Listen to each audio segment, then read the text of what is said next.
Hello students, welcome you all to this video lecture on computation of depreciation. In this problem we will take a look at a very basic illustration.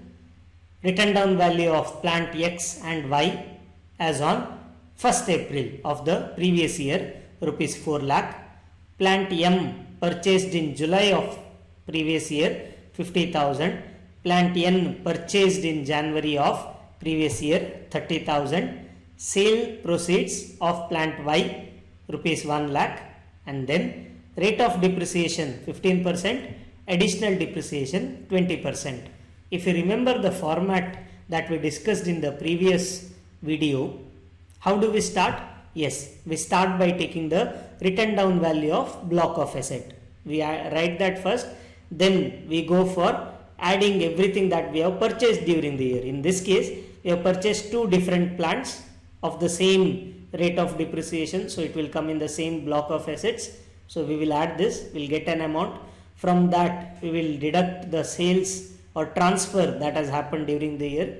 Then we will get an amount. That amount is nothing but written down value after depreciation. From that we will take the depreciation rates given here, compute depreciation, and the depreciation amount will be deducted. After that we will get written down value after depreciation.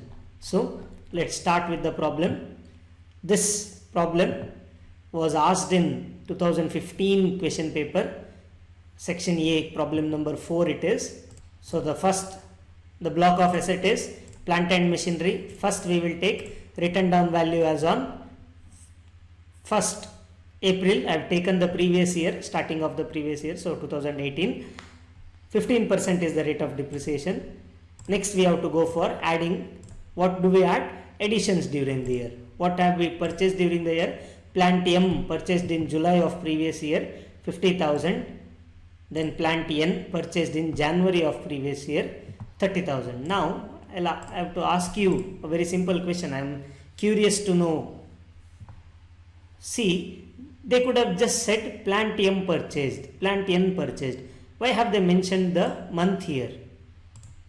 Can you guess? Yes, you are right. It is because we have to also find additional depreciation, and while finding along with normal depreciation, additional depreciation, we should see whether the purchased assets are put to use for more than 180 days or not. This written down value worth of machinery, what is there? After deducting the sales amount, we know that the rest of this plant and machinery will be used for the whole year, but this we don't know, right? So given only if they give the month, we'll be getting to know for how much days the asset has been put to use. So this will be very important to us. So when we add all of this, 50,000 plus 30,000, 80,000. So 4 lakh plus 80, 4 lakh 80,000. Then we have to go for deduction. What should we deduct from this? Transfers during the year. Only one, that is plant Y sold, 1 lakh rupees. So what is the remaining amount? 3 lakh 80,000. This is nothing but written down value before depreciation.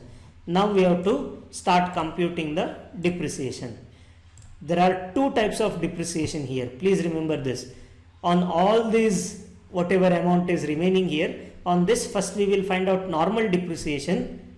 We also have to see whether it is used for 180 days or not, and then after finding out normal depreciation, we also have to go for finding out additional depreciation, because there are plant that are purchased during the year. Whenever there are additions during the year, in respect of plant and machinery, new plant and machinery, we always have to go for, first we have to compute normal depreciation, then we have to go for additional depreciation.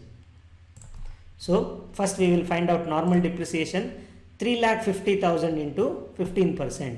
Why did I take 3,50,000? So if you come back and see, out of 4,80,000, 1 lakh worth assets are sold, plant and machinery is sold. So 3,80,000 is what we have for the full year. But out of this 3,80,000, if you see here, 30,000 worth plant was purchased in January, and when does our previous year end? Yes, 31st March. So if it was purchased in January, for how many days can it be used? See, 31 days in January 2019 it is, so 28 days in February, and once again 31 days in March. So 90 days.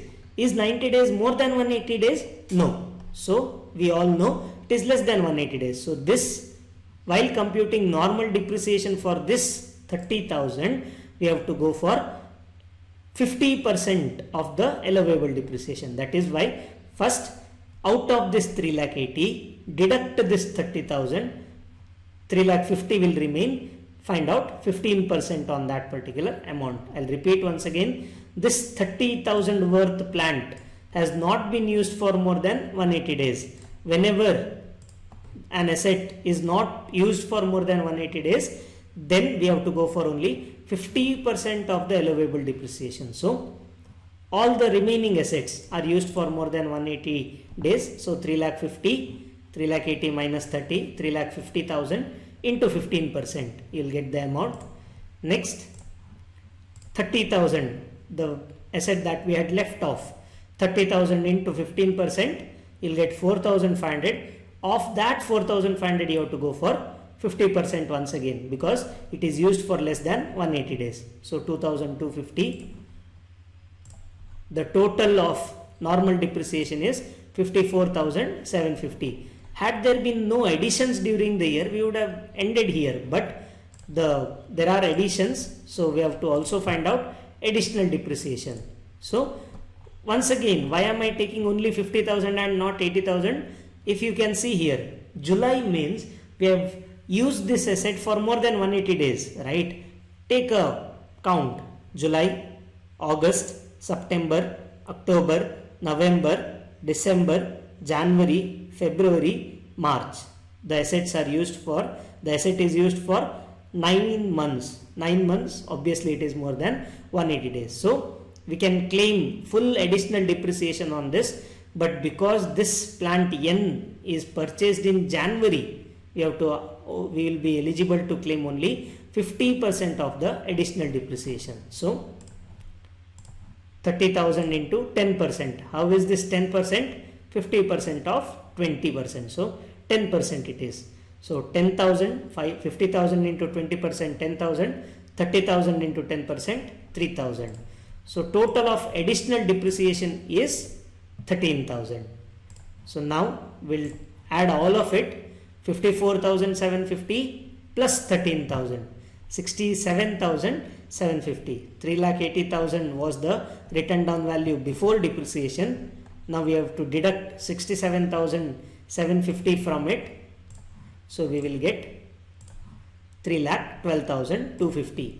We are not asked to find out written down value after depreciation, but still I have done it to make you understand the concept. If you stop here, total depreciation, that would also be enough. So the depreciation allowable on the asset is rupees 67,750. Thank you.